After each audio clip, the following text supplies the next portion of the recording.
Maybe you, like me, have been wondering where is the USB plug for operating my YN685 speedlite from Yongnuo. And the answer is that there is no plug, there is no physical connection.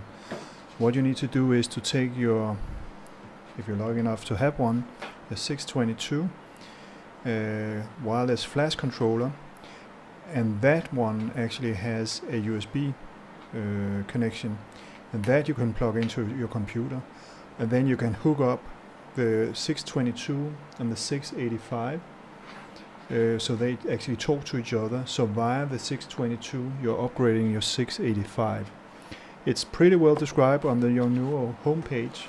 It's not so well described in the manual, so I will post the links to where you can find the software, and also here I'm showing you step-to-step process from their homepage, and it's not that complicated.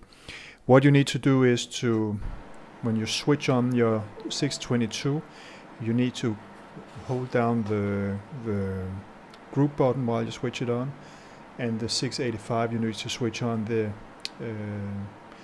mode button while you switch it on, and that way they will be ready. As you can see here, they will be ready to talk to each other. And then when you download the firmware and run the software, all you have to do is to select the latest firmware file and upload that via the software. It works pretty smoothly, and then you're good to go. Then you have upgraded your speedlite YN685 without any physical connection between the speedlite and your PC.